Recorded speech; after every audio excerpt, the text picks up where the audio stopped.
Un voyage pendant les vacances d'été montre pourquoi les humbles Holden Commodore et Ford Falcon ont été remplacés par des wagons à 4 roues motrices.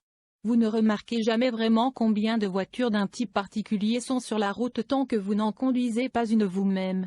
Ce que nous aimons. Cabine confortable. Capacité d'aller n'importe où. Coupe et finition de qualité, console centrale réfrigérée. Le réservoir simple a toujours une bonne autonomie sur route ouverte. Superbe poutre basse et haute. Ce que nous ne faisons pas intervalle d'entretien. Pas de jeu Apple CarPlay ou Android Auto. Pas assez de port de charge. C'était le cas de la Toyota Prado que nous testions pendant les vacances d'été. Au cas où vous ne l'auriez pas remarqué, ils sont partout, surtout à cette époque de l'année. Nous testions le Toyota Prado Caca du haut de gamme, moins la roue de secours à l'arrière, ce qui, j'ai découvert, est tout à fait un sujet de conversation si vous tombez sur un autre propriétaire du Prado à un réservoir de carburant. Surtout s'ils sont à la retraite.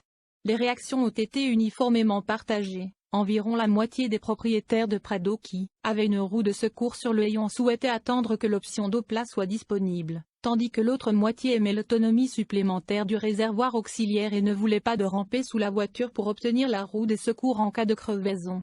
Pour les non-initiés, cette génération Prado a été lancée en 2009 avec 2 réservoirs de carburant, un 87 litres, standard et un sous-réservoir auxiliaire de 63 litres, et a eu 2 liftings, 2013 et 2017, et un changement de moteur, 2015, à cette époque.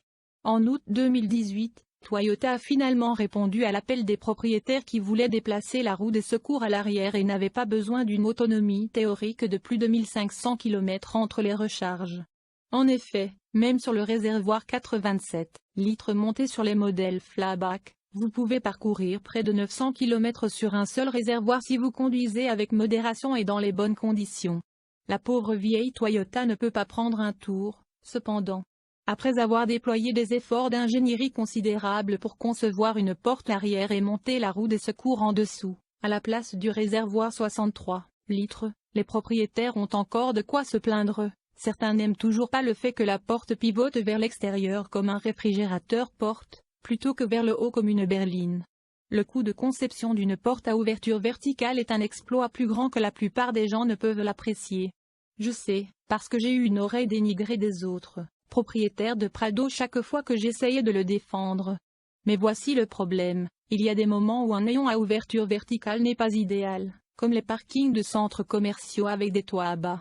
Pour ce que ça vaut, la porte qui s'ouvre sur le côté ne me dérange pas. L'autre surprise, avant de partir pour Tobigri pendant la pause estivale, j'étais véritablement préoccupé par le manque d'autonomie en n'ayant qu'un seul réservoir de carburant. Il s'avère que je n'avais pas besoin de m'inquiéter. Le Prado se situait la plupart du temps dans la fourchette 10 litres à 11 litres pour 100 km, de sorte qu'il s'approchait de 800 km entre les recharges dans tous les cas.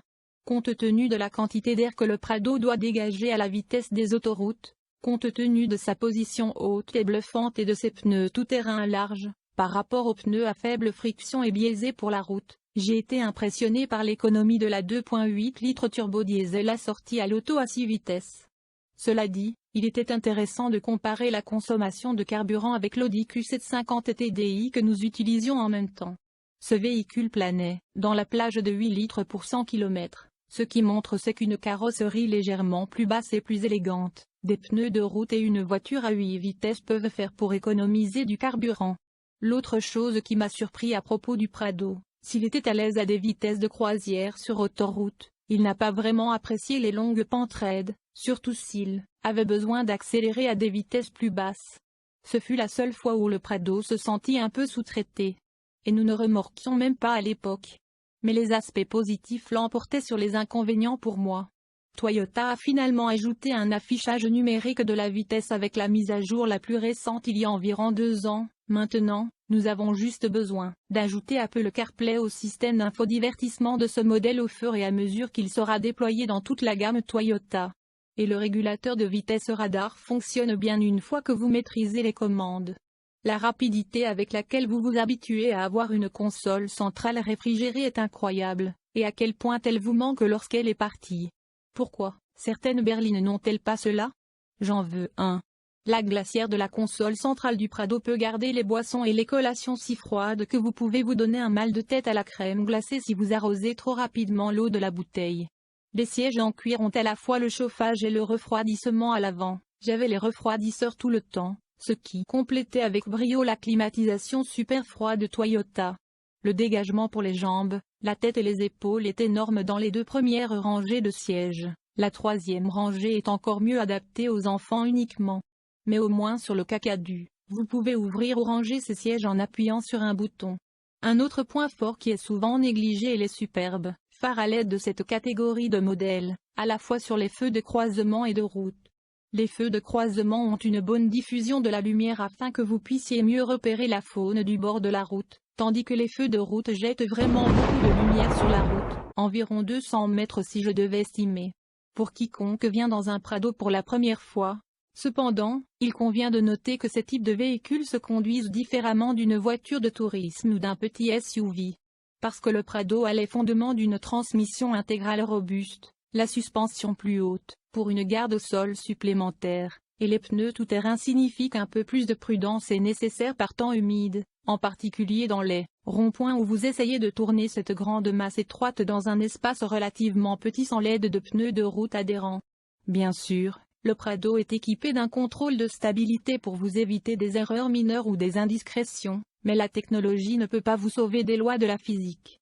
Ce mode d'avertissement s'applique à toutes les 4 roues motrices à carrosserie sur châssis, pas seulement au Prado. Si cela semble un petit prix à payer pour un véhicule véritablement passe-partout, le Prado est un excellent choix. Sachez simplement que le Prado est toujours sur l'ancien programme d'entretien de Toyota de 6 mois ou 10 000 km, selon la première éventualité. Les prix individuels sont plafonnés à un coût compétitif pendant les 3 premières années, mais le coût de l'entretien courant peut augmenter fortement une fois le programme à prix fixe terminé. Dans l'ensemble, la Toyota Prado est une voiture familiale impressionnante et a la capacité d'aller là où la plupart des propriétaires auraient peur de marcher. Parfois, il est juste de savoir que vous ne serez jamais coincé.